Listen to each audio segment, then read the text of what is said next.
Welcome to the Fear and Greed Business News Afternoon Report for Friday the 10th of May 2024. I'm Sean Aylmer. Every afternoon we've got the 5 stories that happened today that you need to know about. Story number 1, the S&P ASX 200 closed up nearly 0.5% today to 7,749 points. For the week, the benchmark finished up 1.6%.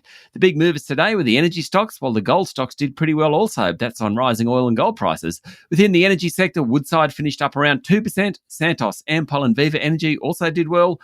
Gold Digger Northern Star closed up 1%.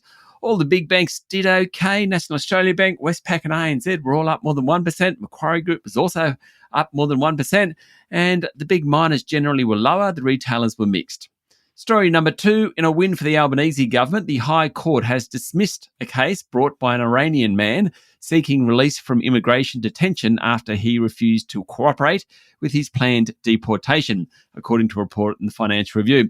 The man, known as ASF-17, had told the court he would be persecuted if returned to Iran because he's bisexual. His lawyers sought his release following the 2023 High Court ruling in the case of a Rohingya man. In that case, the court ruled that indefinite immigration detention is unlawful for people with no reasonable prospect of deportation. That decision sparked the release of about 150 people, including some criminals who have reoffended in the community. This morning's decision, though, is a win for the government, and Immigration Minister Andrew Giles welcomed it, saying the community remains the government's highest priority. Story number 3, QBE is pushing through double-digit insurance premium increases, but there is some good news for consumers. The pace of increases appears to have slowed to its lowest point in a year. At its annual general meeting in Sydney today, QBE, which operates in 27 countries covering everything from aircraft to organ transplants, said markets have supported premium increases this year. Now, premium rates in Australia, according to the insurer, have been rising at about 11%, which is actually down over the previous year. The rise reflects the higher risk insurers have to take on, and QBE Chair Mike Wilkins called for more help from government. The bill for claims from weather disasters in 2024 is also tracking broadly in line with planned assumptions. QBE told investors net costs from catastrophes are about $300 million US. It's about 450 million Aussie dollars, with its internally budgeted allowance sitting at $600 million. We're about 6 months through the year, so that's not too bad. Story number 4, Anglo American's key South African shareholders are open to a takeover offer from BHP, with some advocating for an additional cash component to the bid, according to a report in the Financial Times. The investors, who collectively hold more than 15% of Anglo American, said BHP needs to sweeten its offer, but they are not opposed in principle to an acquisition by the Australian group.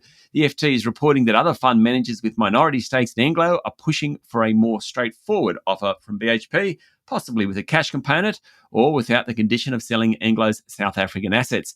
Late last month, Anglo American rebuffed BHP's $57 billion scrip takeover proposal, saying it significantly undervalued the London-listed miner and its prospects. And story number 5 today, Federal Court Judge Michael Lee has granted a cost order in Network 10 and Lisa Wilkinson's favour in its landmark defamation case against Bruce Lehrmann. Justice Lee has ruled the network can recover costs from Mr. Lehrmann on an indemnity basis, covering about 90% of its legal bill in relation to its truth defence, and on an ordinary or party-party basis, which is about 70% of its legal bill, in relation to the qualified privilege defence. He made an award in the same terms for Ms. Wilkinson.